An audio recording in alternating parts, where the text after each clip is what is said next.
we moved to LA about 3 years ago. Yeah.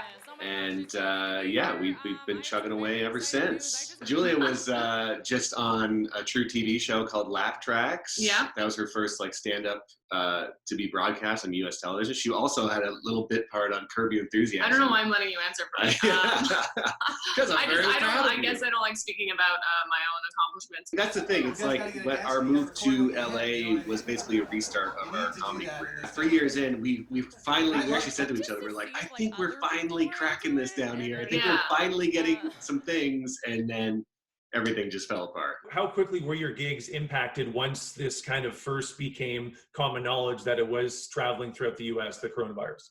We had a gig in San Diego kind of when this all started, and they were like, it's still on. In that area, they're like, oh, the bar doesn't seem concerned, nobody's concerned. Meanwhile, like in LA proper, everybody was freaking out. Yeah, we kind of pressed, we were like, well, we're concerned, so maybe we shouldn't.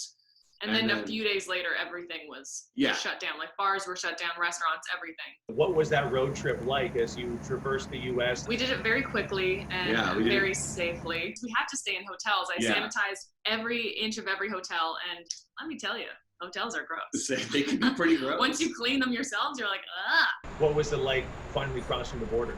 It was the easiest border crossing I've ever experienced. He asked us if we were sick. We said no. We're not. Yeah. And then he saw, I mean, with our Canadian passports, it's like, we're allowed back in. So, but then he was like, make sure you self-isolate for 14 days. Otherwise you'll be fined $1 million and put in jail for 3 years.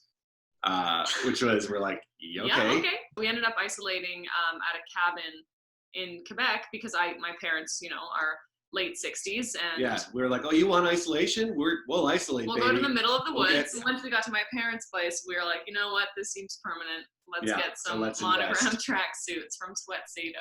Have you guys been wearing anything else, or has it just been the sweatsuits the entire time? A lot of sweatsuits. It's been a lot of sweatsuits. The only time I kind of put something else on is when we are about to film a stupid video.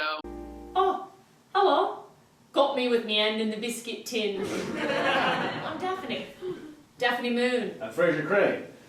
This is my father, Martin Crane. We've been wearing a lot of wigs and costumes and tracksuits. Being stuck at home in close quarters with your loved ones can be how do I put this nicely, a challenging experience. For the two of you guys are paid to be funny for a living. So what advice do you have for regular people to try to diffuse those petty squabbles that can come up when living in close quarters? I'm not doing a very good job at it. Even though, as much as like we're funny, I feel like we're jiving pretty well together, but I can't just crack jokes with my parents in the same way. I think find your own little spaces.